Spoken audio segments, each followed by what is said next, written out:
غموں سے نہ گھبراؤ، حسین وارث ہے،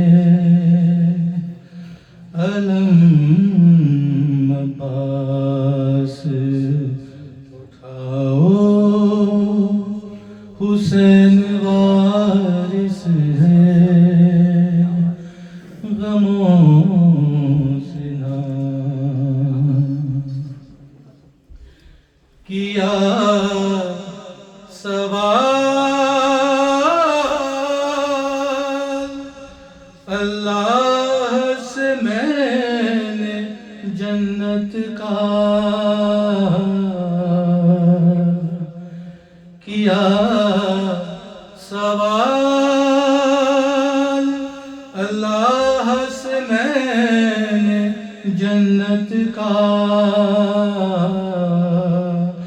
صدا یہ آئی کہ جاؤ، حسین وارث ہے، صدا یہ آئی کہ جاؤ، حسین وارث ہے، صدا یہ آتی ہے کرب و بلا کی دھرتی سے، صدا یہ آتی ہے کرب و بلا کی دھرتی سے، وفا کے دیپ جلاؤ، حسین وارث ہے، وفا کے دیپ جلاؤ، حسین وارث ہے، یہ وہ کریم ہے جو خالی نہیں لوٹائیں گے، یہ وہ کریم ہے خالی نہیں لوٹائیں گے، تم اپنا دکھ تو سناؤ، حسین وارث ہے، تم اپنا دکھ ساری دنیا نے ٹھکرا دیا ہے گر تم کو، ساری دنیا نے ٹھکرا دیا ہے گر تم کو،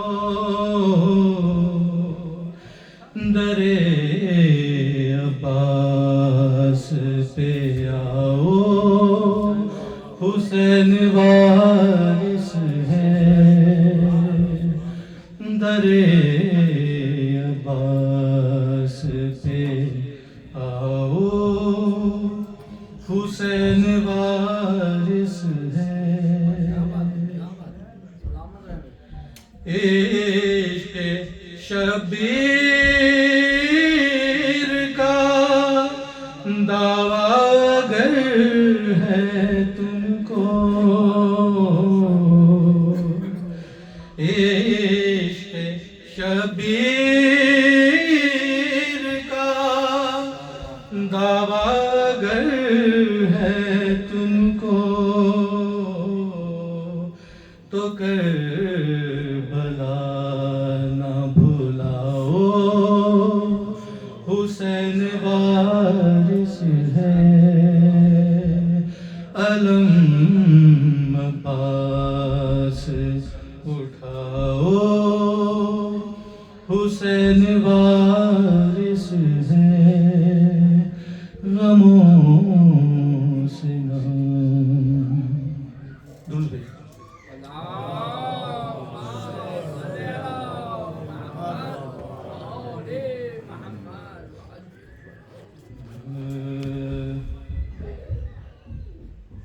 تھا حکم یہ یزید کا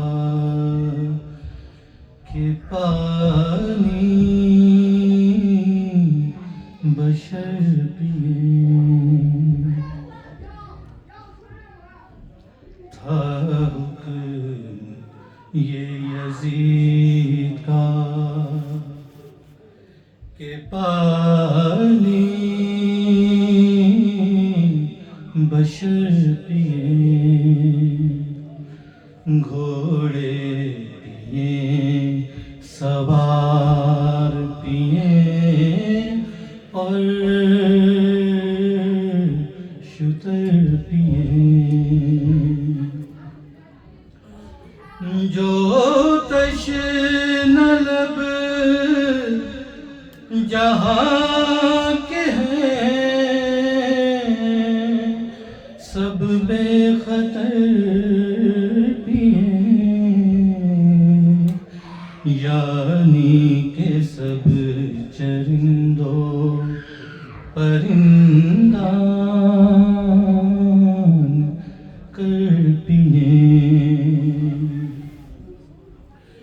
کافر بھی گر پیے تو نہ تو منع کیجیو، کافر بھی گر پیے تو نہ تو منع کیجیو، پر فاطمہ کے لال کو پانی نہ دیجیو، تھا حکم یہ یزید کا۔ دور بھیجو۔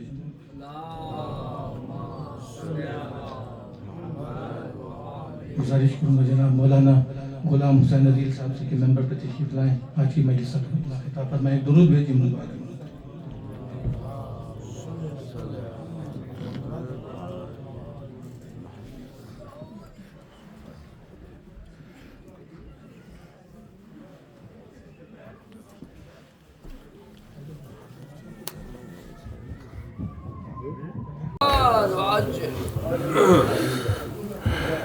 قائم آل محمد کی خوشنودی تعجیل ظہور اپنے امام کی دعاؤں میں شامل حال ہونے کے لیے بآواز بلند صلوات۔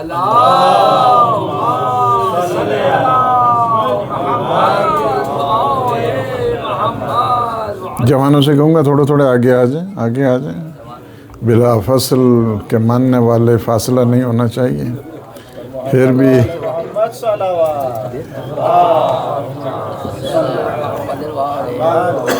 نعرہ حیدری، نعرہ حیدری، پیر مظہر شاہ صاحب کی طرف نعرہ حیدری،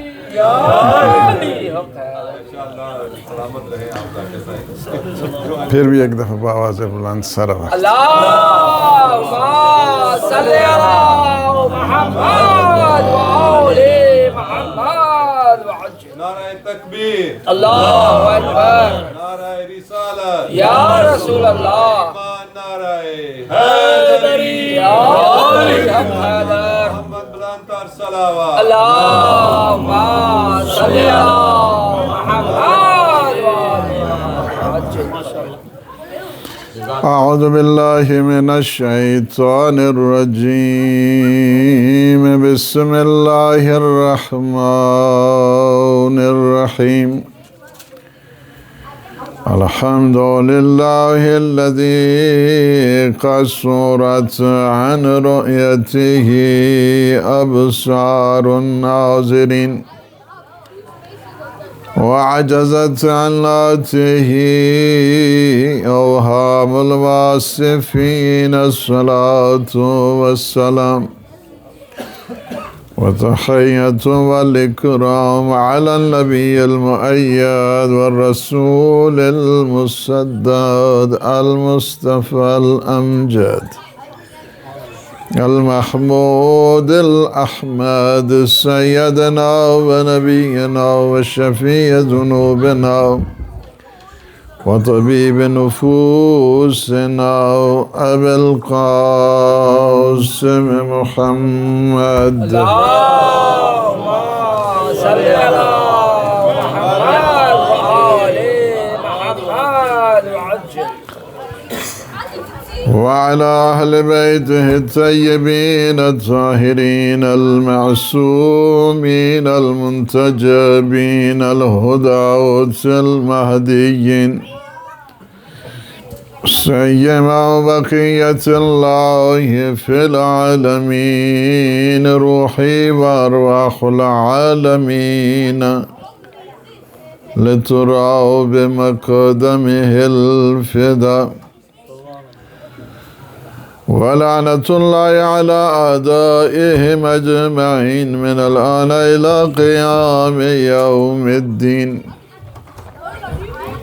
أما بعد فقد قال الله سبحانه وتعالى في محكم الكتاب المبين بسم الله الرحمن الرحيم تبارك الذي بيده الملك وهو على كل شيء قدير الذي خلق الموت والحياة ليبلوكم أيكم أحسن عملا صلوات اللهم صل على محمد وآل محمد وعجل یہ مرحومین کے ایصال ثواب کے لیے ہے سید علی اکبر سید منور حسین سید مظفر حسین سفینہ بطول نثار فاطمہ سید باغ حسین شاہ اور ان کی اہلیہ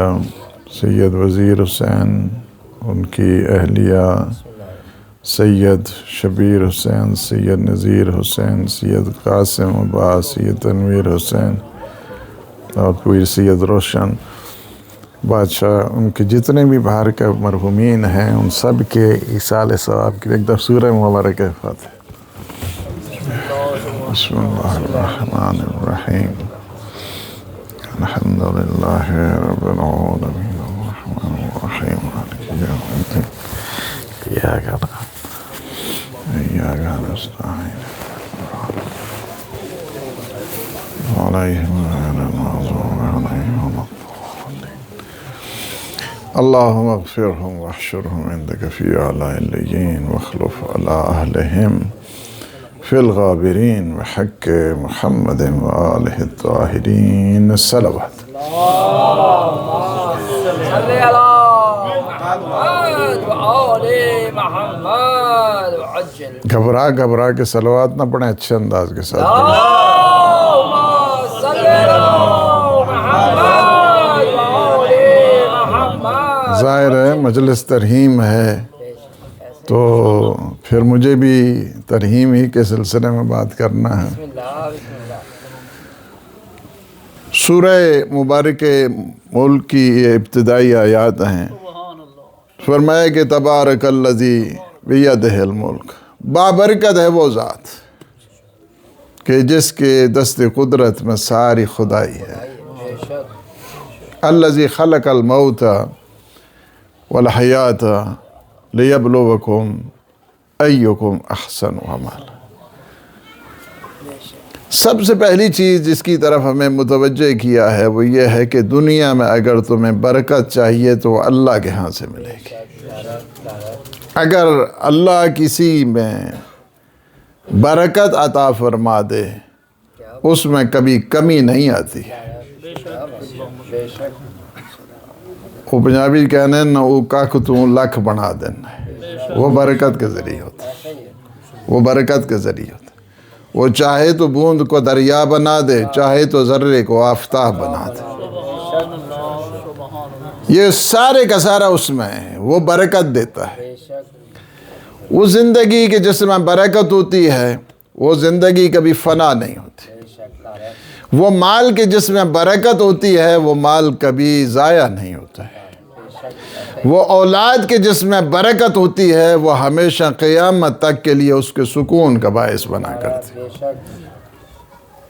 تبارک الذی بیدہ الملک وہو علی کل شیء قدیر، اور وہ ہر چیز کے اوپر قادر ہے۔ جس نے کیا کیا؟ الذی خلق الموت، جس نے موت کو خلق کیا ہے۔ موت بھی مخلوق خدا ہے۔ جس طرح زندگی مخلوق خدا ہے اسی طرح موت بھی مخلوق خدا ہے۔ الذی خلق الموت والحیات لیبلوکم، اللہ نے موت و حیات کو کیوں پیدا کیا ہے؟ موت و حیات کے پیدا کرنے کا مقصد ہے، اور وہ یہ کیا ہے؟ لیبلوکم ایکم احسن عملا، تاکہ وہ تمہیں آزمائے۔ سب سے پہلا مقصد یہ ہے کہ تمہاری آزمائش کی جائے، سب سے پہلا مقصد یہ ہے کہ تمہارا امتحان لیا جائے، سب سے پہلا مقصد یہ ہے کہ تمہارا ٹیسٹ اینڈ ٹرائل کیا جائے۔ اچھا، ٹیسٹ ٹرائل کرنے کی کیا ضرورت پڑی ہے؟ یا اللہ تجھے پتہ تو ہے ہم جس پانی میں ہیں، ہماری عادتوں کو بھی پتہ، ہمیں خصلتوں کو بھی پتہ، ہمارے علم کا بھی پتہ، ہمارے طور اطوار کا بھی پتہ، ہماری حرکات و سکنات کا بھی پتہ، ہمارے اٹھنے بیٹھنے کا بھی پتہ، ہمیں مبلغ علمی کا بھی پتہ، ہمارے سارے انفاق ایثار سب کا پتہ، تو تجھے کیا ضرورت پڑی ہے ہمارا امتحان لینے کے لیے؟ فرمایا کہ امتحان سب کا ہوگا، عام انسان سے لے کر نبی مرسل تک سب کا امتحان ہوگا، تاکہ کل یہ کوئی نہ کہے کہ ہم بھی امتحان دینا چاہتے تھے، اللہ نے تو ہم سے امتحان ہی نہیں لیا۔ اللہ کسی کا بہانہ نہیں رکھتا۔ قیامت کے دن کوئی انسان ایسا نہیں ہے کہ جو کہے گا کہ میرا امتحان نہیں لیا گیا، مجھے موقع نہیں دیا گیا۔ موقع بار بار اللہ دیتا ہے، بار بار اللہ موقع دیتا ہے، موقع دیتا ہے تاکہ پلٹ کے آ جائے۔ لیبلوکم ایکم احسن عملا، تم میں سے کون ہے کہ جو احسن عمل کرنے والا ہے؟ کثرت عمل نہیں، توجہ ہے یا نہیں ہے؟ کثرت عمل کی بات نہیں ہو رہی، احسن عمل کی بات ہو رہی۔ تم میں سے کون ہے جو احسن عمل کرنے والا ہے؟ کثرت عمل کوئی اتنا اپریشیٹ نہیں ہے اسلام میں کہ بہت زیادہ عمل کر رہا ہے، جی بہت زیادہ عمل کر رہا ہے، بہت زیادہ عمل کر رہا ہے، لیکن اس کی ویلیو دیکھی جاتی ہے عمل کی۔ کوانٹٹی کو نہیں دیکھا جاتا ہے، کوالٹی کو دیکھا جاتا ہے۔ کثرت عمل کوئی زیادہ اپریشیٹ نہیں ہے کہ اس کی زیادہ تعریفیں کی جائیں، ہاں جی کثرت عمل میں ریپیٹیشن ہوتی ہے۔ میں بار بار نماز پڑھتا رہوں تو یہ کثرت عمل بن رہی، لیکن بار بار نماز پڑھتا رہوں اور یہ کہوں کہ مجھ جیسا نماز پڑھنے والا ہی کوئی نہیں ہے، وہ ساری کی ساری نمازیں منہ پہ اوپر مار دی جائیں، اس وجہ سے کہ وہ کثرت عمل بن رہی ہے، احسن عمل نہیں ہو رہا ہے۔ اللہ سبحانہ و تعالی ہم سے کثرت عمل نہیں چاہتا ہے، ہم سے حسن عمل چاہتا ہے، ہم سے احسن عمل چاہتا ہے۔ اچھا، بعض اوقات اس میں اتنا حسن عمل ہوتا ہے کہ اس کی ایک ضرب ثقلین کی عبادتوں پہ بھاری پڑ جائے گی۔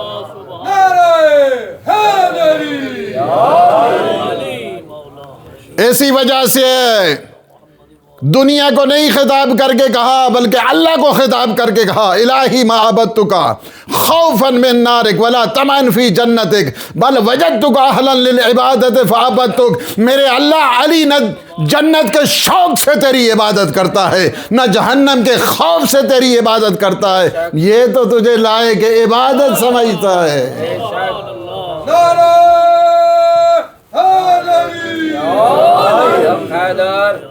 کثرت عمل کی کوئی امپورٹنس نہیں، کثرت عمل کا کوئی معیار نہیں، حسن عمل ہے، احسن عمل ہے. جتنا انسان کا کوالٹی والا عمل ہے اس کی ویلیو ہوتی ہے، اس کی ویلیو کوالٹی والا عمل جس میں غیر نہیں ہے.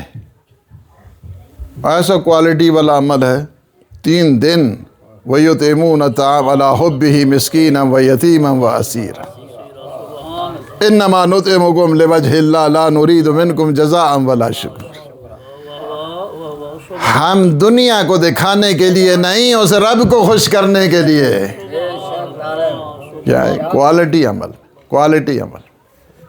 اگر انسان اس لیے کام کرے کہ ہاں جی لوگ واہ واہ کریں گے، لوگ اپریشیٹ کریں گے، لوگ مجھے داد دیں گے، لوگ میرے لیے یہ سارا، تو اس کا مطلب یہ ہے کہ اس کا عمل زیرو ہے، اس کے عمل کی کوئی ویلیو نہیں. جو دنیا کو دکھا کے عمل کرتا ہے اس کے عمل کی کوئی ویلیو نہیں ہوتی.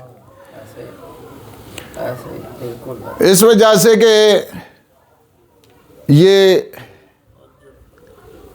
کافر ذہنیت ہوتی ہے. جو دنیا کو دکھا کے کام کرتے ہیں ان کی ذہنیت کافرانہ ہوتی ہے، مشرکانہ ہوتی ہے. ان کی نیتیں فاجرانہ ہوتی ہیں. اچھا میں اپنی طرف سے نہیں کہہ رہا ہوں، یہ ساری حدیثیں ہیں. قیامت کے دن ایسے لوگوں کو 4 ناموں سے پکارا جائے گا جو دنیا کو دکھانے کے لیے کام کرتے ہیں. انہیں کافر کہہ کے بلایا جائے گا، غادر کہہ کے بلایا جائے گا، خاسر کہہ کے بلایا جائے گا، ریاکار کہہ کے بلایا جائے گا. اس کی وجہ ہے کہ ان کے عمل کی کوئی ویلیو نہیں.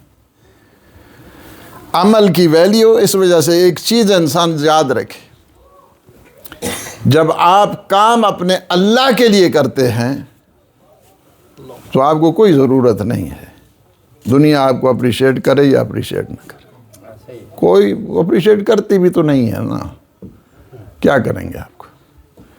کبھی بھی دنیا کو خوش نہیں کر سکتے. بس خاتون جنت خوش ہو جائے یہ سب سے بڑی منزل ہے. صلوات بر محمد.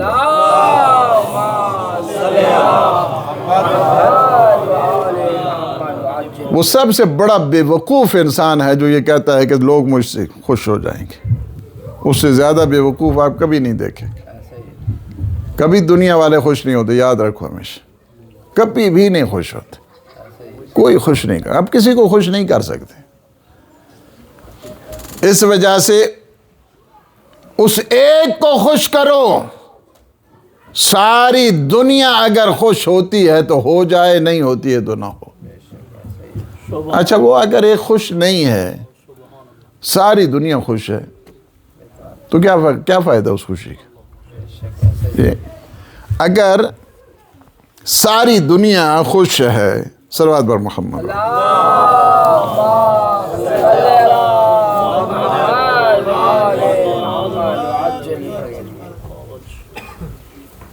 کیا فائدہ اس خوشی کا؟ اچھا اگر وہ ایک خوش ہے، ساری دنیا ناراض ہے، ساری دنیا ناراض، تو ساری دنیا کی کوئی ویلیو نہیں. میرا رب خوش ہے، سب خوش ہیں. یہ سب سے معیار انسان کے یہ ہونا چاہیے. معیار یہ، اگر اس کو معیار بنایا ہے بہت سارے ہمارے مسائل حل ہو جائیں گے. بہت سارے. یعنی اس ایک کو خوش کریں، اس ایک کو خوش کریں. باقی دنیا میں کسی کو آپ خوش نہیں کر سکتے. یہ مسلم ہے، یہ چیز. یہی چیز معصومین علیہ السلام نے ہمیں تاکید کی. جب یہ کریں گے دنیا کے آپ کے سارے پرابلم آلموسٹ حل ہو جائیں گے. ٹھیک ہے جی، اچھا جی، کس لیے؟ کیوں فرمائے گا کہ کس کے اوپر جو ہے نا وہ قائم رہو. جی قیام کہا گیا، اس کی وجہ یہی ہے. اس کی وجہ یہی ہے کہ آپ کسی کو بھی خوش نہیں کر سکتے. دنیا کو اگر خوش کرنا چاہیں گے تو کبھی خوش نہیں ہو سکتے. وہ حضرت لقمان کا ہے نا، بیٹے کو وصیت کرتے ہیں، بیٹا آپ اللہ کو خوش کریں، دنیا کو کبھی خوش نہیں کر سکتے. کہا کیسے ہو سکتا ہے؟ فرمایا چلیں میرے ساتھ چلیں. وہ ایک سواری خچر لیا، گھوڑا لیا یا خچر تھا یا گدھا تھا کچھ تھا، تو کہا کہ تم بیٹھ جاؤ میں چلتا ہوں تمہارے ساتھ. تھوڑا آگے گئے، کہتا ہے عجیب ظالم قسم کا باپ ہے. کہا اس طرح کرتے ہیں ہم دونوں بیٹھ جاتے ہیں.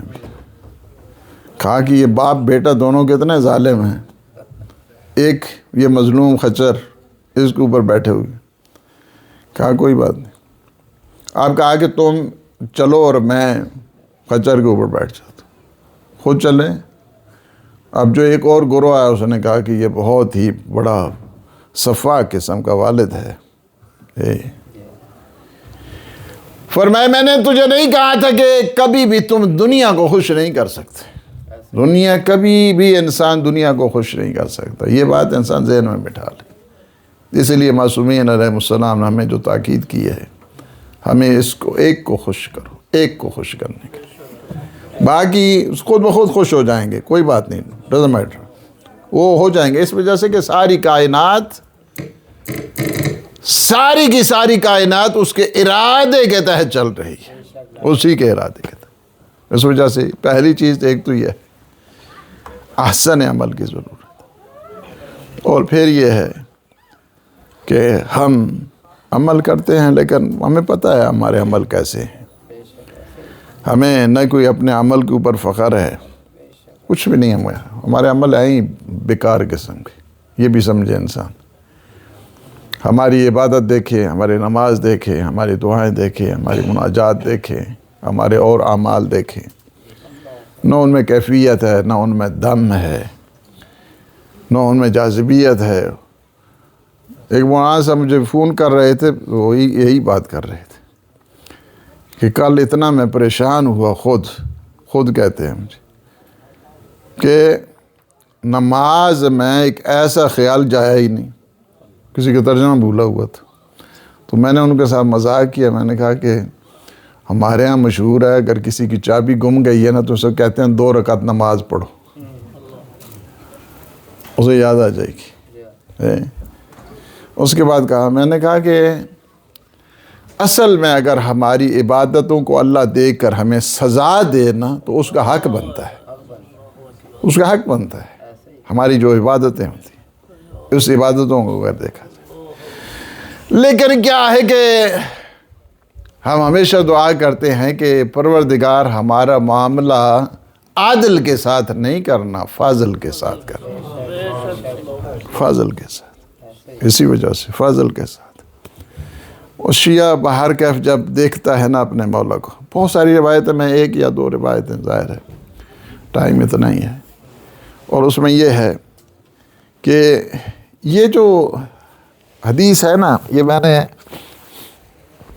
پچھلے ویک کتاب تھی شہید ہاشمی نژاد کی، اس میں سے میں نے پڑھی.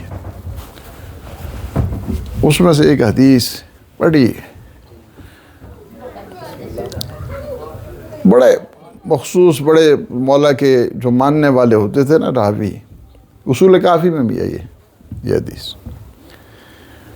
تو جب ان کی جانکنی کا ٹائم آیا، جانکنی کا ٹائم آیا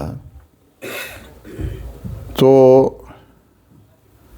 راوی کہتا ہے کہ میں نے دیکھا اس نے اپنے دونوں بازوؤں کو پھیلایا، وَبْيَضَّتْ يَدَاهُ، اور اس نے یہ کہا کہ میرے تو ہاتھ خشک ہو گئے ہیں، میں آپ کی انتظار میں تھا یا علی. میرے ہاتھ خشک ہو گئے، مطلب یعنی یہ ہے کہ یہ جس طرح آپ کہتے ہیں نا کہ چشم ما روشن دل ما شاد یا علی، یا علی، میرا دل کتنا خشک ہو گیا آپ کو دیکھ کے. اور اس میں اس کا دم نکل گیا. اب یہ راوی کہتا ہے کہ میں گیا امام جعفر صادق علیہ السلام،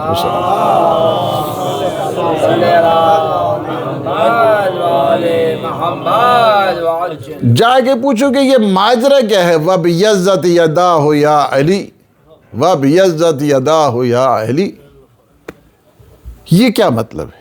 سمجھ نہیں ہے۔ اور ایسے میں نے دیکھا کہ محمد ابن مسلم بیٹھے ہوئے رضوان اللہ تھا، جو امام کے بڑے بزرگ صحابہ میں سے۔ میں اٹھ کے میں نے کہا انہوں نے بتا دیا ہوگا یہ ساری چیزیں جو میں نے ماجرا دیکھا ہے، انہوں نے یہ بھی وہیں پہ تھے، انہوں نے بتا دیا ہوگا۔ میں اٹھ کے جو باہر آیا تو امام نے قاصد کو بھیجا، نہیں واپس آؤ۔ سبحان اللہ، سبحان اللہ۔ فرمایا جس بات کا تم اظہار نہیں کر رہے تھے میں چاہتا ہوں تمہیں بتا دوں۔ سبحان اللہ۔ ہمارے مولا ہمارے دلوں کی باتوں کو جانتے ہیں، ہمارے مولا ہمارے دلوں کو رازوں کو جانتے ہیں، ہمارے مولا ہمارے دلوں کے سوالوں کو جانتے ہیں۔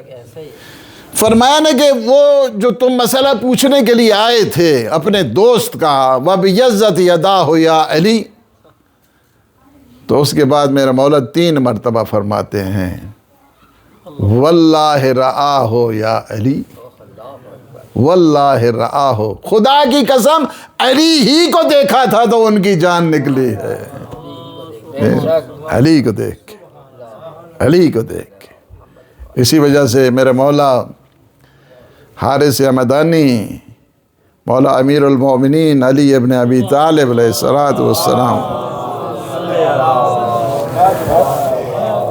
ایک اور اچھے انداز کے ساتھ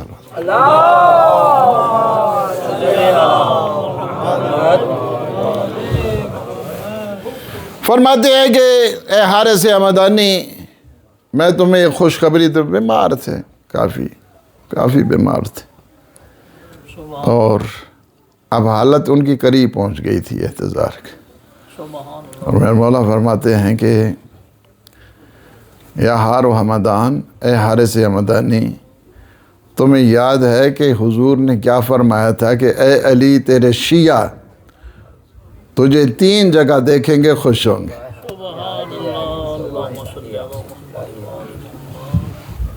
یا علی تیرے شیعہ 3 جگہ تجھے دیکھیں گے خوش ہوں گے۔ ہم ایسوں کو تھوڑے مانتے ہیں کہ جو مرنے کے ٹائم پتہ ہی نہ چلے کہاں گئے۔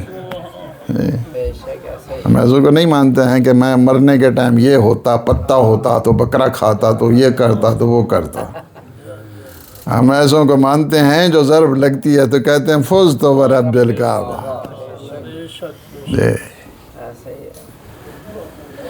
فرمایا تمہیں حدیث یاد ہے کہ حضور نے کیا فرمایا تھا؟ یا علی تیرے شیعہ تجھے 3 جگہ دیکھیں گے خوش ہوں گے۔ سبحان اللہ، سبحان اللہ۔ کہا یاد ہے۔ کہا پہلی جگہ پتہ ہے کیا تھی؟ عند الاحتضار، جب جان نکل رہی ہوگی اس وقت مولا کو دیکھے گا، مولا کو دیکھے گا۔ ایک بہت مفصل حدیث ہے، تو اس میں بھی تھوڑا سننا تو کوئی حرج نہیں ہے۔ یہ امام جعفر صادق علیہ السلام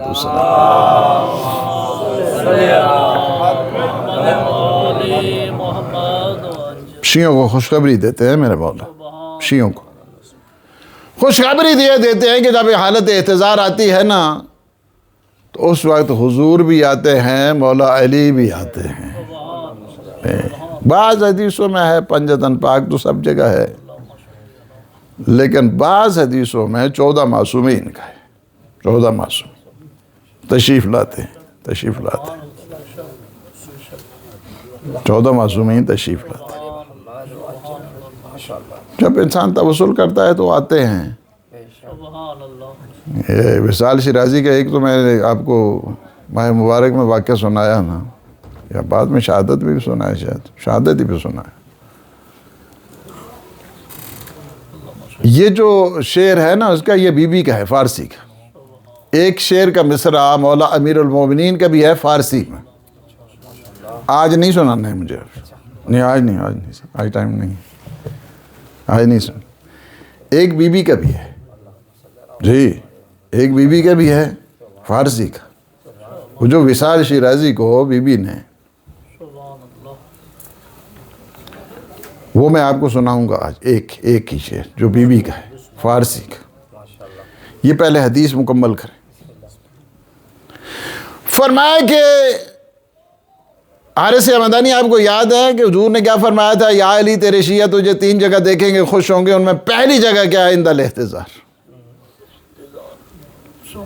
جب انسان کی جان نکل رہی ہوتی، جان نکل رہی، پاؤں سے نکلنا شروع ہوتی ہے جان، آہستہ سلولی جو ہے نا وہ آتی ہے.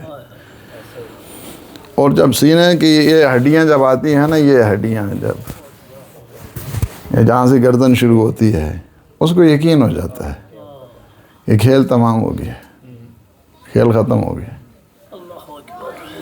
لیکن جو مولا کا چاہنے والا ہے نا، میں وہ حدیث سن لیں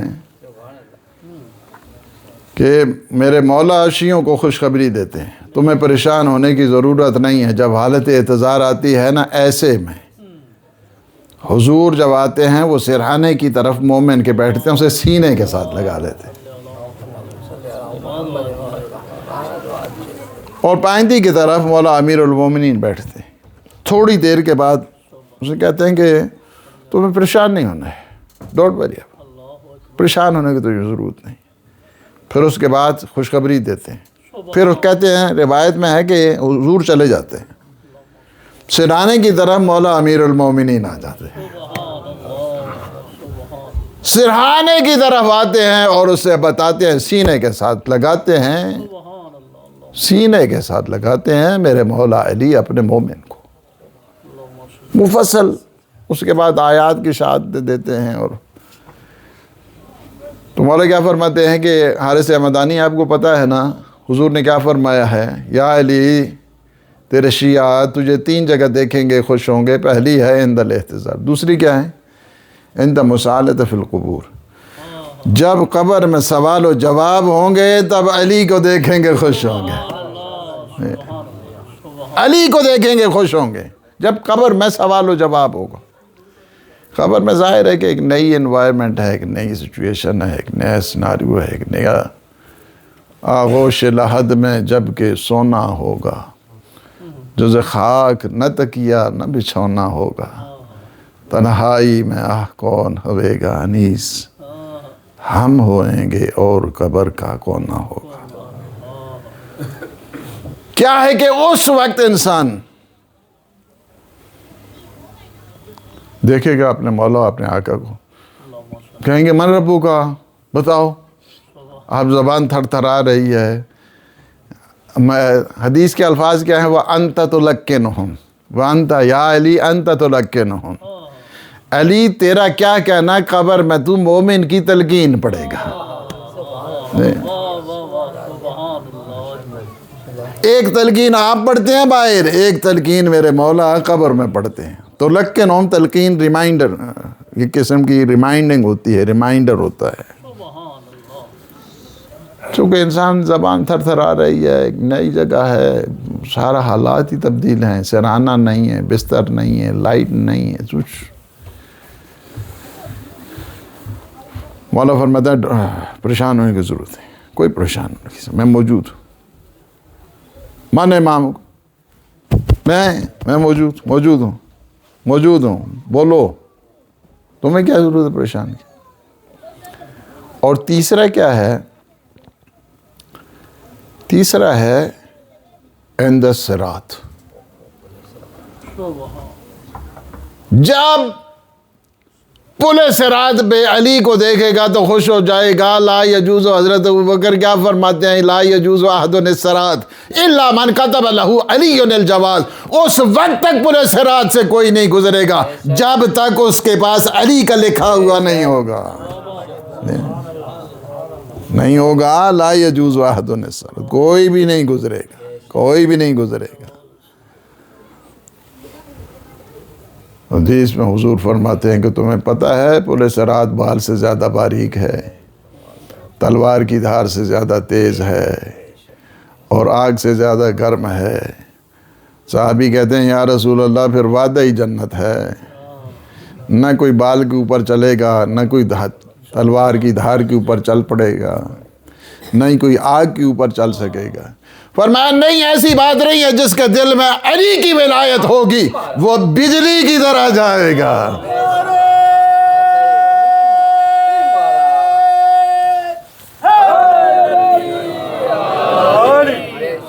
وہ اس طرح جائے گا جس طرح بجلی جاتی ہے، اس طرح جائے گا جنت کی طرح. اور جب آپ جائیں گے، کیونکہ میں نے آپ کو وعدہ کر دیا ہے، میرا پروگرام تو تھا میں دوسرا مصائب پڑھنا تھا، لیکن میں نے وعدہ کر دیا ابھی آپ کو کہ بی بی کو ایک شعر سناؤں گا فارسی کا۔ وصال شیرازی بہت بڑے شاعر گزرے، بہت بڑے شاعر، بڑے شعر انہوں نے لکھے، بڑے مرثیے انہوں نے لکھے، بڑے نوحے انہوں نے لکھے۔ ایک دفعہ ان کی آنکھیں ختم ہو گئی، ڈاکٹروں نے جواب دے دیا، قرآن بھی لکھتے تھے، ڈاکٹروں نے کہا کہ قرآن اب اس کے بعد نہیں لکھیں، کیونکہ اگر آنکھوں پہ زور دیا نا تو پھر آنکھیں بننے والی نہیں ہیں، عادت ختم ہی نہیں ہوتی، لکھا اور پھر آنکھیں ختم ہو گئی۔ ایک دفعہ توسل کیا اور رات میں 2 واقعے ہیں، ایک واقعہ میں نے پہلے سنا چکا ہوں آلریڈی آپ کو شہادت پہ، یہ دوسرا واقعہ۔ تو اس کے بعد وصال شیرازی نے توسل کے، بی بی آپ کو پتہ تو ہے میں نے آپ کے حسین کے لیے کتنے مرثیے لکھے،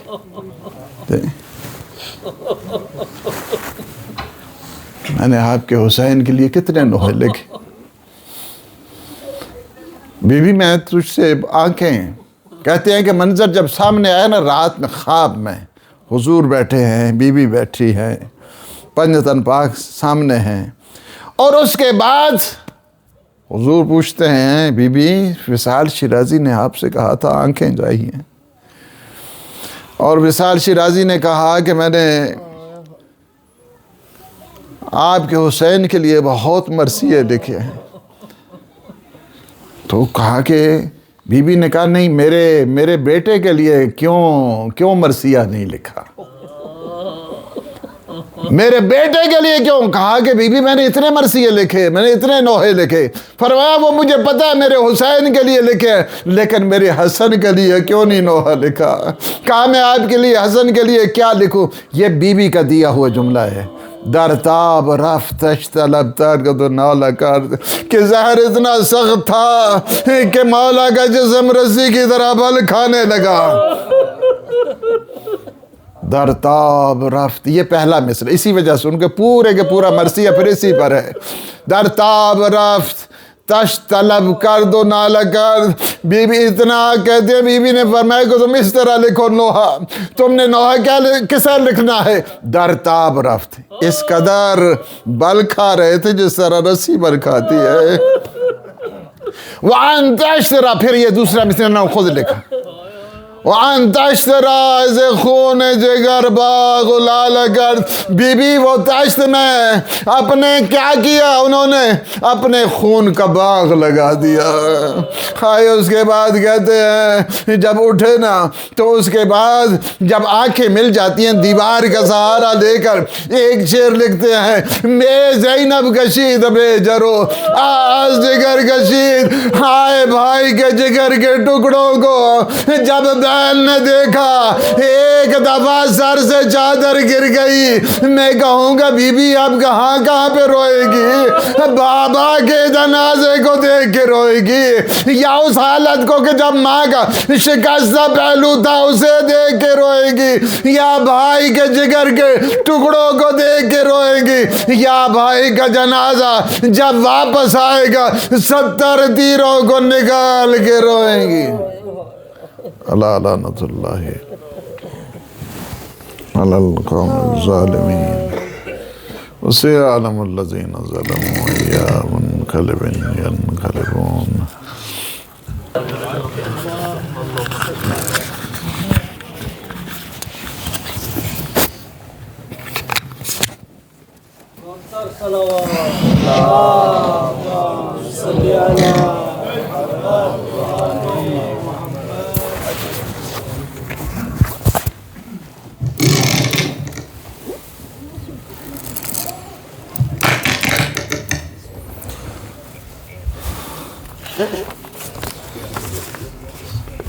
ایک مرتبہ اپنے مرحومین بالخصوص خانوادے کے جتنے مرحومین ہیں اور سید منور شاہ صاحب ان کے بلندی درجات اور وہ مومنین جن کا کوئی فاتحہ پڑھنے والا نہیں، سب کے لیے سورۃ الفاتحہ۔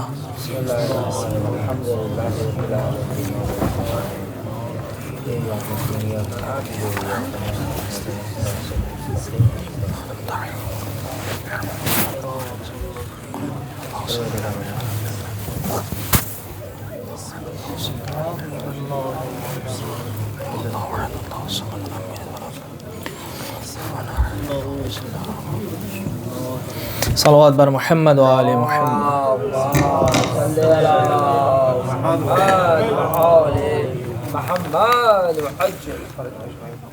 لا حول ولا قوة الا باللہ العلی العظیم۔ حسبنا اللہ ونعم الوکیل، نعم المولا ونعم النصیر۔ اعوذ باللہ من الشیطان الرجیم، بسم اللہ الرحمن الرحیم۔ الحمد للہ الذی لا یبلغ مدحتہ القائلون ولا یحصی نعماءہ العادون ولا یؤدی حقہ المجتہدون۔ الصلاة والسلام علی سید الانبیاء والمرسلین، شفیع المذنبین انیس الغریبین، رحمة للعالمین۔ اعنی العبد المؤید الرسول المصدد المصطفى الامجد ابا القاسم محمد،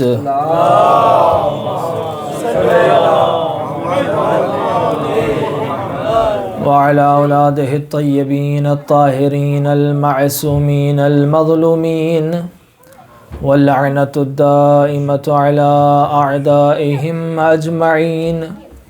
اما بعد فقد قال الرحمن في القرآن، بسم اللہ الرحمن الرحیم۔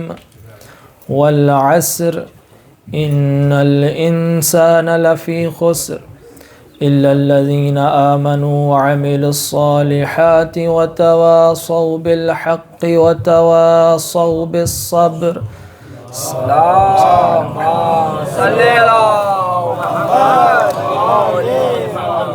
ایک مرتبہ پھر اپنی زبانوں کو معطر کریے محمد و آل محمد کی ذات پر صلوات۔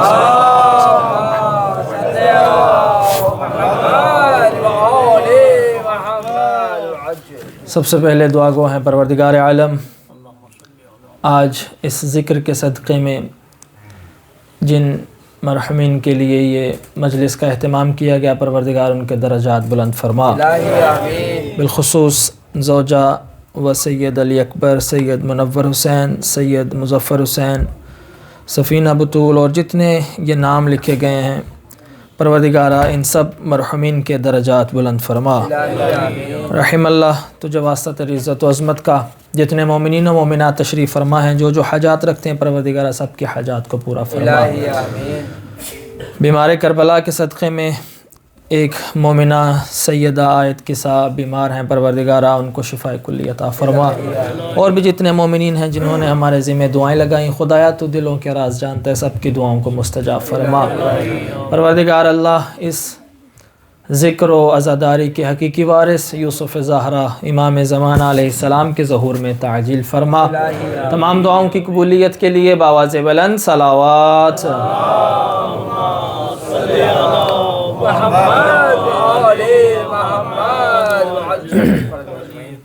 سامعین محترم، مجلس ماشاءاللہ ہو چکی ہے، قبلہ کا خطاب آپ نے سنا بہترین طریقے سے، پروردگار ان کی توفیقات خیر میں اضافہ فرمائے اور علماء حقہ کا سایہ ہمارے سروں پر قائم و دائم فرمائے۔ بس کچھ دیر حاضری کے لیے، یقیناً آپ بھی کافی دیر سے بیٹھے ہیں میری طرح، میں تقریباً 6:20 کا آیا ہوا ہوں، تو مجھے چونکہ 6:30 کا پوسٹر پہ لکھا ہوا تھا تو میں اس حساب سے آ گیا، لیکن مجھے پتہ ہونا چاہیے تھا یہ پاکستانی پروگرام ہے۔ صلوات پڑھیے محمد و آل محمد۔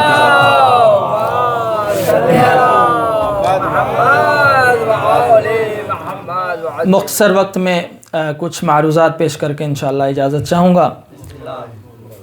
ارشاد پروردگار ہوتا ہے بسم اللہ الرحمن الرحیم والعصر ان الانسان لفی خسر. بہت ہی معروف سورہ اور مختصر سورہ قرآن کا کہ جس میں واضح پروردگار اعلان فرما رہا ہے وہ اللہ کہ جس کو اپنی کسی بات پہنچانے کے لیے منوانے کے لیے قسم کھانے کی ضرورت نہیں ہے، لیکن وہ خدا جب کسی بات کی اہمیت کو بتانا چاہتا ہے تو قسم اٹھا کر وہ اپنی بات بتاتا ہے اور پہنچاتا ہے تاکہ انسان سمجھ جائے کہ یہ بات کتنی امپورٹنٹ ہے، کتنی اہم ہے. والعصر، زمانے کی قسم. ان الانسان لفی خسر. توجہ چاہتا ہوں کہ پھر قسم اٹھانے کے بعد بھی لفظ انا کہ جو تاکید کے لیے آتا ہے کہ بے شک ان الانسان لفی خسر، بے شک انسان خسارے میں ہے. اب وہ اللہ اعلان کر رہا ہے کہ جو خود خالق انسانیت ہے. اب دیکھیے کہ یہاں اس مقام پر اللہ کیا کہتا ہے کہ بے شک تمام انسانیت خسارے میں ہے، اور پھر دوسری مقام پر اللہ نے کیا ارشاد فرمایا؟ بسم اللہ الرحمن الرحیم والتین والزیتون وطور سینین وہذا البلد الامین لقد خلقنا الانسان فی احسن تقویم. یعنی پروردگار عالم کا آپ انداز دیکھیے کہ یہاں پر بھی 3 قسمیں اٹھانے کے بعد پروردگار عالم نے اعلان کیا کہ مجھے 3 کی قسم، زیتون کی قسم، طور سینا کی قسم اور شہر مکہ کی قسم. کیا؟ لقد خلقنا الانسان فی احسن تقویم، کہ بے شک ہم نے انسان کو بہترین صورت میں پیدا کیا ہے. لقد خلقنا، یہاں توجہ کیجئے گا، کچھ مقامات ایسے ہیں قرآن میں جہاں پروردگار عالم مفرد کا صیغہ استعمال کرتا ہے، مفرد کی ضمیر یعنی واحد، کہ جیسے کہا گیا ادعونی، مجھے پکارو، استجب لکم، میں جواب دوں گا. کچھ مقامات ایسے ہیں جہاں پروردگار عالم اپنے لیے جمع کی ضمیر استعمال کرتا ہے، جیسے انا انزلناہ فی لیلۃ القدر، بے شک ہم نے قرآن کو، میں نے نہیں، ہم نے. قبلہ تشریف فرمائیں، تائید فرمائیں گے کہ وجہ کیا ہے. کہیں پر اللہ مفرد کی ضمیر استعمال کرتا ہے کہ میں تمہارا جواب دینے والا ہوں، میں تمہارا پروردگار ہوں. کہیں پر اللہ جمع کی ضمیر استعمال کرتا ہے، لقد خلقنا، کہ بے شک ہم نے انسان کو بہترین صورت میں پیدا کیا. وجہ کیا ہے؟ علماء نے اس کی تفسیر میں لکھا کہ جہاں پر پروردگار عالم مفرد کی ضمیر استعمال کرتا ہے، واحد کی، ایک کی، کہ میں سننے والا ہوں، میں جواب دینے والا ہوں، میں تمہارا اللہ ہوں، انی غفور الرحیم، میں غفور الرحیم ہوں، وہاں پروردگار عالم اپنی محبت، اپنی رحمانیت، اپنی رحیمیت کا اظہار کرتا ہے کہ میں تمہارا سننے والا ہوں، میں تمہارا جواب دینے والا ہوں، مجھے پکارو. جہاں خدا واحد کی ضمیر استعمال کرے وہاں خدا اپنی محبت کا اظہار کرتا ہے، اور جہاں خدا جمع کی ضمیر استعمال کرے کہ ہم نے قرآن نازل کیا، وہاں خدا اپنی کبریائی، اپنا بڑھپن، وہاں خدا اپنا جلال دکھانا چاہتا ہے، وہاں خدا اپنی ذات پر فخر کر رہا ہوتا ہے، وہاں خدا اپنی کبریائی کا اظہار کرتا ہے. یعنی کیا مطلب؟ انا انزلنا، یعنی وہ ہم ہیں کہ جو قرآن جیسی کتاب نازل کرنے والے ہیں. یعنی ہمارے علاوہ کوئی قرآن نازل نہیں کر سکتا. اور وہیں پر اللہ نے مفرد کی ضمیر نہیں، جمع کی ضمیر استعمال کر کے کہا انا اعطیناک الکوثر، ہم نے اے میرا حبیب تمہیں کوثر عطا کی ہے. اور جہاں کوثر کے بارے میں فرمایا وہیں فرمایا لقد خلقنا الانسان، ہم نے انسان کو بہترین صورت میں پیدا کیا. یعنی انسان وہ ایسی مخلوق ہے جس کو اللہ پیدا کر کے خود پہ فخر محسوس کرتا ہے.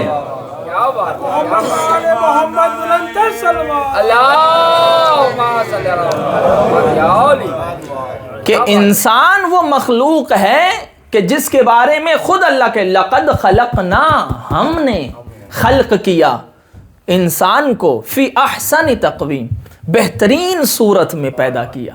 اچھا ایک مرتبہ ہوتا ہے میں اور آپ کہیں کہ دس از دا بیسٹ، ایک مرتبہ اللہ کہے. جب اللہ کہے کہ میں نے اس کو احسن تقویم بہترین صورت میں پیدا کیا ہے تو پھر اس کے حسن کا اندازہ کون لگا سکتا ہے؟ یعنی جسے خالق کہے کہ یہ بہترین ہے، خوبصورت ترین ہے، اس کے حسن کا کون اندازہ لگا سکتا ہے؟ اچھا یہ 3 قسمیں اس سے پہلے اللہ نے اٹھائیں، والتین والزیتون، مجھے تین کی قسم، زیتون کی قسم، طور سینا کی قسم، 4 قسمیں، وہذا البلد الامین، مجھے بلد امین کی قسم. پھر کہا کہ ہم نے بہترین صورت میں پیدا کیا. اچھا یہ جو اللہ قسمیں اٹھا کر بتا رہا ہے کہ انسان کو بہترین صورت میں پیدا کیا، کیا یہ مجھ اور آپ جیسے انسان کے لیے اللہ کہہ رہا ہے، یا پھر کوئی ایسا انسان ہونا چاہیے جس کو پیدا کر کے اللہ خود کہے ان اللہ و ملائکتہ یصلون علی النبی؟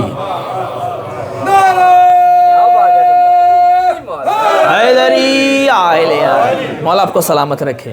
یعنی کوئی ایسا انسان ہونا چاہیے کہ جس کو پیدا کرنے کے بعد اللہ خود پہ فخر محسوس کرے، کہ جس کو پیدا کرنے کے بعد اللہ اس کی طرف دیکھ کر سب سے پہلے خود اس کا عاشق ہو جائے اور کہے کہ اے میرے ملائکہ میں بھی اس پر درود بھیجتا ہوں، تم بھی اس پر درود پڑھو، اور اے ایمان والو تم بھی میرے نبی پر درود پڑھو. یعنی کوئی ایسی ذات ہو.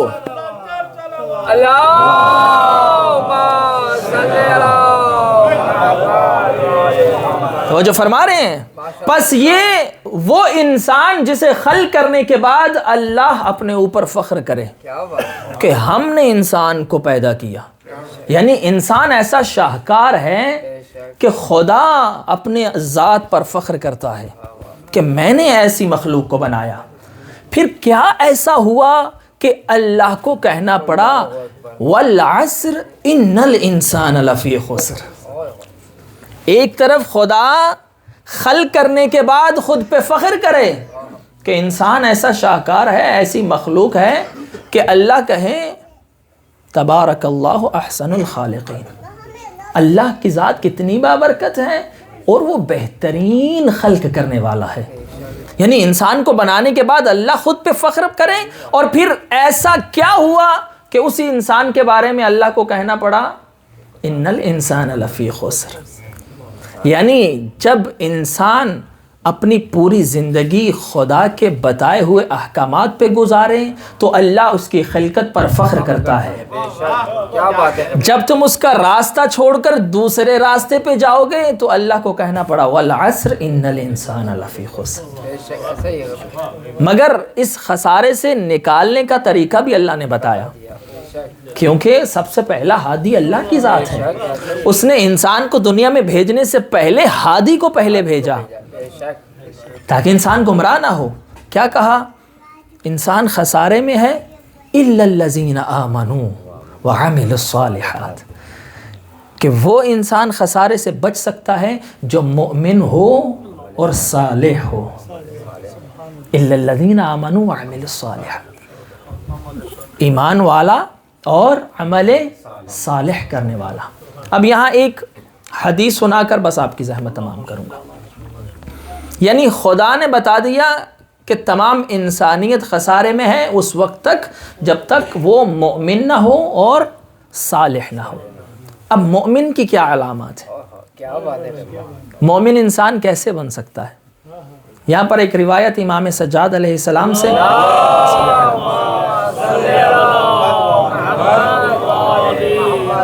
کہنے کو بہت کچھ تھا، لیکن میں زیادہ دیر زحمت نہیں دینا چاہتا تاکہ بزرگان کافی دیر سے تشریف فرمائیں، یقیناً تھک گئے ہوں گے. بس مختصر کر کے یہ حدیث آپ کی خدمت میں پیش کر کے انشاءاللہ اجازت چاہوں گا. امام فرماتے ہیں علامات المؤمن 5، مومن کی 5 علامتیں ہیں. مومن کی 5 علامتیں ہیں. سب سے پہلی امام فرماتے ہیں الورع فی الخلوہ، مومن کسے کہتے ہیں؟ فرمایا مومن وہ ہے کہ جس کی خلوت پاک ہوتی ہے. الورع فی الخلوہ. اچھا، ایک ہے تقوی، ایک ہے ورع. تقوی کیا ہے؟ تقوی کی اگر سادہ تعریف کی جائے کہ انسان کوئی واجب چھوڑے نہ، کوئی حرام کرے نہ، یہ ہے تقوی. یعنی تقوی یعنی کیا؟ تقوی یعنی آپ کا وہاں ہونا جہاں آپ کو خدا دیکھنا چاہتا ہے، اور وہاں نہ ہونا جہاں خدا آپ کو نہیں دیکھنا چاہتا. یہ ہے تقوی. ورع کیا ہے؟ تقوی میں حلال و حرام دیکھا جاتا ہے، لیکن ورع وہ ہے کہ جہاں پر تم کئی حلال کام اس بات کی وجہ سے ترک کر دو کہ کہیں تم گناہ میں مبتلا نہ ہو جاؤ. مثال کے طور پر دو لوگ کسی کی بات کر رہے ہوں، بات کرنا مباح ہے، کسی کے بارے میں بھی بات کر سکتے ہیں آپ، مباح عمل ہے، کوئی اس میں گناہ نہیں ہے، لیکن اس وجہ سے آپ اس کی بات کو ترک کر دیں، چھوڑ دیں کہ کہیں اس کی غیبت نہ ہو جائے. یہ ہے ورع. یعنی تقوی جب اپنے کمال پر پہنچتا ہے تو انسان صاحب ورع ہوتا ہے کہ کئی حلال چیزوں کو اس لیے چھوڑ دیتا ہے کہ کہیں حرام میں مبتلا نہ ہو جائے. مولا فرماتے ہیں ہمارے چاہنے والے مومن کی فقط متقی ہونا کافی نہیں ہے، صاحب ورع ہونا چاہیے. یعنی جو حلال کاموں کو بھی اس لیے چھوڑ دے کہیں حرام کی طرف نہ چلا جائے، یعنی جس کی تنہائی پاک ہو. اور دوسری صفت کیا فرمایا؟ مومن کی دوسری صفت کیا ہے؟ الصدقۃ فی القلہ. مومن کی دوسری صفت ہے کہ وہ اس وقت بھی صدقہ اور خیرات کرتا ہے، راہ خدا میں دیتا ہے جب اس کے پاس بھی کم ہو. صدقہ دینا یہ بڑی بات نہیں ہے. صدقہ اس وقت دیں جب آپ کو خود ضرورت ہو. یعنی کیا مطلب؟ مجھے ضرورت ہے 100 کی، میرے پاس ہے 50. میرے پاس کوئی مومن آ گیا مدد کے لیے، میں کیا کہتا ہوں؟ بھائی مجھے تو خود 100 کی ضرورت ہے، میرے پاس 50 ہے، میں تو خود 50 کسی اور سے لینے کے لیے پھر رہا ہوں. مولا فرماتے ہیں اس 50 میں سے بھی تم راہ خدا میں دو. الصدقۃ فی القلہ. چیریٹی کرتے ہیں ہم، لیکن کب؟ جب ہمارے پاس اضافی ہوتا ہے، یعنی جو ہم یوز نہیں کرتے وہ پھر چیریٹی میں دے دیں. لیکن امام کیا چاہتے ہیں ہم سے؟ امام چاہتے ہیں تمہارے پاس 3 ہی روٹیاں ہوں اور تم 3 دن سے فاقوں میں ہو، روزے میں ہو، اور دروازے پہ یتیم آ جائیں، اسیر آ جائیں، مسکین آ جائیں، تو وہ اپنی روٹیاں اٹھا کر ان کو دے دے. یہ ہے صدقہ. الصدقۃ فی القلہ. اور اس گھر میں رہنے والے پھر پیچھے نہیں رہتے. جو اس گھر میں رہتے ہیں جہاں علی و حسن و حسین و فاطمہ دیں، وہاں پھر فضہ بھی آگے بڑھ کے اپنے حصے کی روٹی دیتی ہے.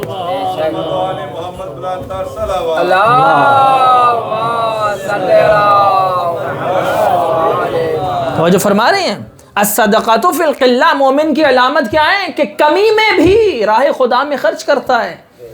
روایتیں کہتی ہیں ایک مرتبہ امیر کائنات بی بی کے پاس آئے، آ کر کہنے لگے اے سیدہ آج علی کا دل چاہتا ہے آپ علی سے کچھ مانگے.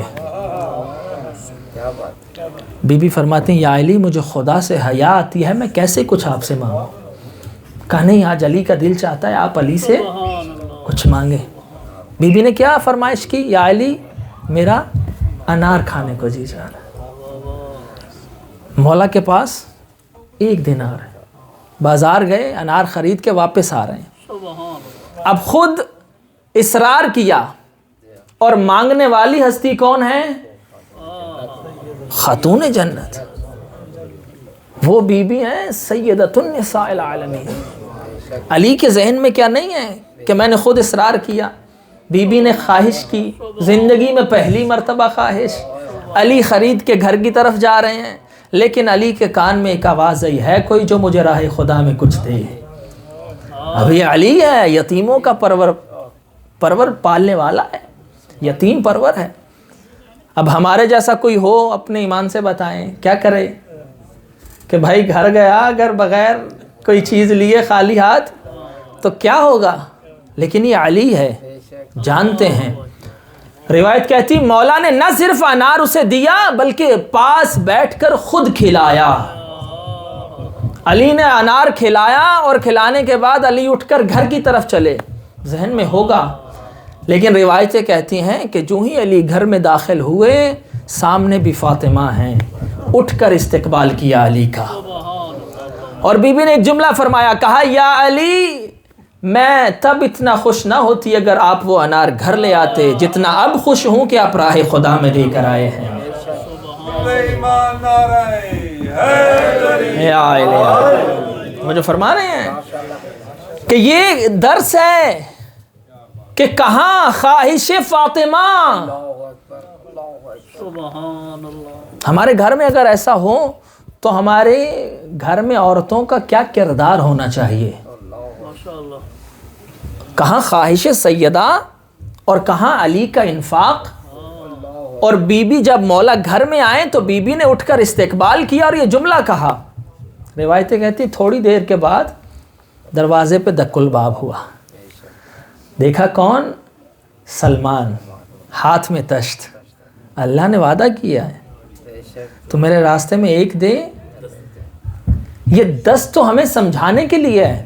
قرآن کیا کہتا ہے کہ وہ لوگ جو راہ خدا میں خرچ کرتے ہیں ان کی مثال ایسے ہے جیسے ایک دانہ تم زمین میں بوتے ہو، وہ دانہ نکلتا ہے، اس پر 7 خوشے ہوتے ہیں، 7 خوشوں میں ہر خوشے میں 100 دانے، یعنی ایک کے بدلے میں کم از کم 700۔ پھر فرمایا واللہ یضاعف لمن یشاء، اور اللہ جسے چاہے 2 برابر کر دیتا ہے، یعنی 1 2 کم از کم 1400 گنا ملے گا۔ اب روایت کہتی جو ہی سلمان آئے ایک مرتبہ، ہاتھ میں تشت ہے، اوپر کپڑا ہے، کہا سلمان یہ کیا ہے؟ کہا یا علی یہ انار رسول اللہ نے آپ کے لیے بھیجے ہیں۔ جب ہٹائے، اب گنا تو کتنے تھے؟ 9 انار۔ مولا نے کہا سلمان یہ میرے نہیں ہیں۔ کہا یا علی رسول اللہ نے بھیجے آپ کے لیے۔ کہا اگر میرے ہوتے تو 10 پورے ہوتے۔ اب جناب سلمان نے ایک انار نکالا، کہا میں تو اپنے مولا کا علم دیکھنا چاہتا تھا۔ محمد والے محمد بلندر صلوات والصدقۃ فی القلہ، کہ جب تم قلت میں ہو، جب تمہارے پاس بھی کم ہے، تب راہ خدا میں خرچ کرو۔ اور خود سید سجاد کیا میرے مولا کا انداز تھا کہ خرچ ایسے کرتے تھے۔ روایتیں کہتے جب غسل دیتے ہوئے ایک مرتبہ راوی نے دیکھا کہ امام کی پشت پر نشان ہے۔ امام باقر علیہ السلام سے پوچھا مولا یہ کس چیز کے نشان ہیں؟ کہا میرے بابا اپنی پشت پر اناج اٹھا کر غریبوں کے گھروں میں پہنچایا کرتے تھے۔ اور اچھا پہنچانے کے بعد کیا کرتے تھے؟ کیا ان سے شکریہ کا طلبگار ہوتے تھے؟ امام کا ایک رشتہ دار ہے، امام کے پاس آتا ہے اور آ کر امام علیہ السلام کو تانے دیتا ہے، برا بھلا کہتا ہے کہ آپ عجیب امام ہیں، میں تنگ دستی میں ہوں، فقیر ہوں، آپ میری کوئی مدد نہیں کرتے ہیں، جبکہ رات کی تاریکی میں کوئی آتا ہے اور بغیر بتائے میرے دروازے پہ اناج رکھ جاتا ہے، آپ امام ہو کر میری مدد نہیں کرتے ہیں۔ لیکن تاریخ کہتی امام نے کبھی پلٹ کر اسے جواب نہیں دیا تھا۔ جب امام کی شہادت ہو گئی اور دروازے پہ کوئی نہ آیا تو اب معلوم ہوا کہ وہ جو دروازے پہ آتا تھا وہ میرے وقت کا امام تھا۔ ہم کیا کرتے ہیں؟ دینے کے بعد دل میں کہیں نہ کہیں خواہش ہوتی ہے کہ کم از کم ایک پلٹ کے شکریہ ہی کہہ دیا جائے، لیکن اہل بیت کا مزاج کیا ہے؟ لا نرید منکم جزاء ولا شکور، ہمیں نہ تم سے شکریہ چاہیے نہ جزا چاہیے۔ اچھا دنیا والوں سے شکریہ چاہیں گے تو زیادہ سے زیادہ کیا ہوگا؟ 4 لوگوں میں بات کر دیں گے کہ بھائی بڑا سخی ہے، بڑا اچھا انسان ہے، لیکن جب تم خدا کے لیے کرو گے تو پھر کیا ہوگا؟ خدا تمہیں اپنی ذات کے مطابق عطا کرے گا۔ الصدقۃ فی القلہ۔ اور تیسری علامت کیا ہے؟ مولا فرماتے ہیں مومن کی تیسری علامت ہے الحلم عند الغضب، کہ مومن غصے کے وقت حلیم ہوتا ہے، بردبار ہوتا ہے، مومن غصے پہ قابو کرنے والا ہوتا ہے۔ مومن غصے پہ قابو کیوں نہ کرے؟ جن کا امام ہی کاظم ہو، جن کا امام کاظم جیسا ہو۔ روایتیں کہتی ہیں امام سجاد علیہ السلام اللہم صلی علی محمد امام علیہ السلام اپنی کنیز کے ساتھ بیٹھے تھے کہ امام نے کھانا کھانے کے بعد کنیز امام کے ہاتھ دھلوا رہی تھی. کنیز نے ہاتھ میں ایک جار، ایک برتن مٹی کا پکڑا ہوا تھا. امام بیٹھے تھے، یہ کھڑی امام کے ہاتھوں پہ پانی ڈال رہی تھی کہ اس کے ہاتھ سے وہ برتن چھوٹا، امام کے سر پہ لگا. امام کے سر سے خون بہنا شروع ہو گیا. جب خون بہا تو ایک مرتبہ یہ کنیز امام تھی، جانتی تھی مزاج کیسا ہے، قرآن کی آیت پڑھنا شروع کی، والکاظمین الغیظ والعافین عن الناس واللہ یحب المحسنین. قرآن کی آیت پڑھی، 3 جملے کہے کہ اللہ کے بندے کون ہوتے ہیں؟ جو غصے پر قابو پانے والے ہوتے ہیں. والعافین عن الناس، لوگوں کو معاف کرنے والے ہوتے ہیں. واللہ یحب المحسنین، اللہ احسان کرنے والوں کو، نیکی کرنے والوں کو پسند کرتا ہے. امام علیہ السلام نے جب دیکھا کہ گھبرائی ہوئی ہے، امام نے اس کو دیکھا اور ایک مرتبہ سب سے پہلے اپنے غصے کو قابو کیا. اس کے بعد اس کی طرف دیکھ کر کہا، اس نے کیا کہا تھا قرآن کی آیت، والعافین عن الناس، لوگوں کو معاف کرنے والے ہوتے ہیں. امام نے کہا جا، میں نے تجھے راہ خدا میں معاف بھی کیا اور آزاد بھی کیا. یعنی یہ امام کا چاہنے والا غصے کی حالت میں. بس پہلی صفت کیا ہے؟ الورع فی الخلوہ، کہ مومن کی تنہائی پاک ہے، مومن صاحب ورع ہوتا ہے. دوسری صفت کیا ہے؟ الصدقۃ فی القلہ، کمی میں بھی صدقہ دیتا ہے. تیسری صفت کیا ہے مومن کی؟ فرمایا الحلم عند الغضب، مومن حلیم ہوتا ہے غصے کی حالت میں. چوتھی صفت کیا ہے؟ فرمایا الصدق عند الخوف، مومن کو جتنا بھی کوئی خوف ہو، مومن کبھی جھوٹا نہیں ہوتا، مومن ہمیشہ سچ بولتا ہے. اور آخری صفت فرمایا الصبر عند المصیبہ، مومن صابر ہوتا ہے، مومن مصیبت میں شکوہ نہیں کرتا، شکر کرتا ہے. مومن ہمیشہ شکر کرنے والا ہوتا ہے. اور یہ شکر اور صبر ہمیں سکھایا کربلا والے، کہ آپ دیکھیں کہ کیسی مصیبت ہے کہ کائنات نے ایسی مصیبت نہیں دیکھی. لیکن مصیبت میں بھی جو کہیں ما رأیت الا جمیلہ، کہ زینب نے کربلا میں سوائے جمال خدا کے کچھ دیکھا ہی نہیں. یعنی وہ بی بی، میں اکثر کہا کرتا ہوں، یہ جناب زینب کبریٰ کے فضائل کی معراج ہے یہ جملہ، کہ وہ بی بی جو ایک لمحہ حسین کے بغیر نہ رہتی تھی، وہی بی بی حسین کے لاشے پہ کھڑی ہو کے کہے اللہم تقبل ھذا القربان، کیا میرے اللہ زینب کی یہ قربانی کو قبول فرما. یعنی آپ تصور کریے کہ مولا نے خود جب جناب سیدہ کا، جناب زینب کبریٰ کا عقد پڑھا تو شرط رکھی تھی کہ عبداللہ زینب کو روز اجازت دے گا حسین کی زیارت کی. یعنی وہ بی بی جو ایک لمحہ حسین کے بغیر نہ رہے، اس کے سامنے حسین کا سر تن سے جدا کیا جا رہا ہے. اور وہی بی بی کہیں پر اکبر کا لاشا، کہیں پر اصغر کا لاشا، کہیں پر اونو محمد کے لاشے، کہیں پر قاسم کے ٹکڑے، اور ان لاشوں کے درمیان کھڑی ہو کے جو خدا کو کہے کہ خدایا میری اس قربانی کو قبول فرما. یہ ہے مصیبت میں صبر. اور ہم پر اگر کوئی چھوٹی سی مصیبت آئے، ہم خدا سے شکوہ کرنا شروع کر دیتے ہیں. لیکن اہل بیت کیا ہیں کہ خدایا حسین کا اگر اکبر مارا جاتا ہے تو مارا جائے، حسین کی داڑھی میں اصغر کا خون ہے، حسین کے دل میں اکبر کا غم ہے، عباس کے بازوؤں کو اٹھا کر مرا ہوا حسین، وہ حسین اتنے دکھوں کے بعد سر سجدے میں رکھ کر کہے سبوح القدوس. یعنی کیسی توحید ہے، کیسا صبر ہے کہ سب کچھ لٹتا ہے تو لٹ جائے مگر حسین کا رب راضی رہے. رضم بقضائہ و تسلیما لامرہ. اس لیے مصیبت میں شکوہ نہ کیا کرو، مصیبت میں شکر کیا کرو.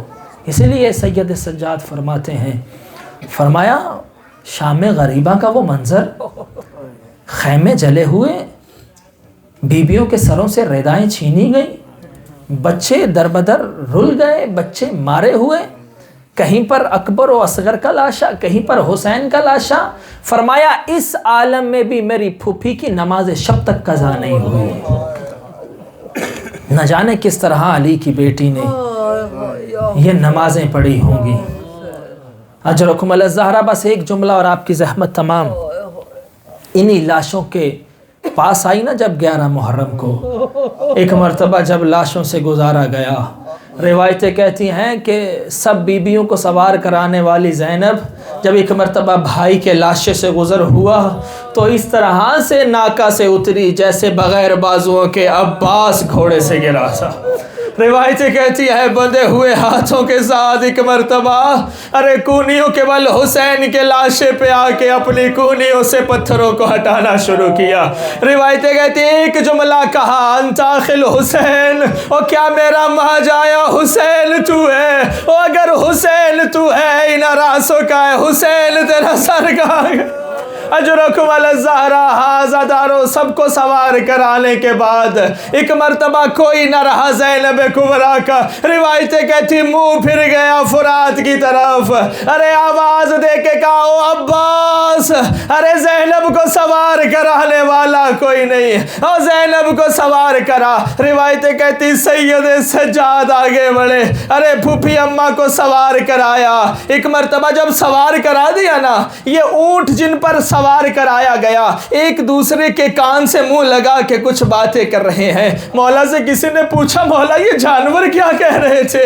کہا یہ ایک دوسرے سے کہتے تھے ارے تم حیا کرنا اور نبی زادیاں تم پر سوار ہیں، مگر ازہدارو مصیبت کا جملہ یہی ہے کہ ظالموں نے ایک 4 سالہ بچی کو بے پالانے اونٹ پر لٹا کر ارے رسی سے بال دیا، ارے جب اتارا سکینہ کی پسلیوں سے خون جاری ہو۔ الا لعنت اللہ علی القوم الظالمین سیعلم الذین ظلموا ای منقلب ینقلبون۔ رحم اللہ تجھے ان روتی ہوئی آنکھوں کا واسطہ ہماری اس قلیل سی عبادت کو اپنی بارگاہ میں قبول فرما۔ رحم اللہ اس ذکر کے صدقے میں سید منور شاہ صاحب کے درجات بلند فرما۔ رحم اللہ ان کے بچوں کو ان کے لیے نیک اعمال بجا لانے کی توفیق عطا فرما۔ پروردگار ان کے خانوادے کو صبر عطا فرما۔ رحم اللہ اس مصیبت پر اجر عطا فرما۔ اس ذکر کے صدقے میں اس خانوادے کے جتنے مرحومین ہیں سب کے درجات بلند فرما۔ پروردگار اس گھر پر اپنی خصوصی رحمتوں برکتوں کا نزول فرما۔ ان کے بچوں کو محمد و آل محمد کے دین پر قائم و دائم فرما۔ رحم اللہ تمام دعاؤں کو قبول فرما۔ پروردگارہ ہم سب کے والی و وارث کے ظہور میں تعجیل فرما۔ تمام دعاؤں کی قبولیت کے لیے بآواز بلند صلوات۔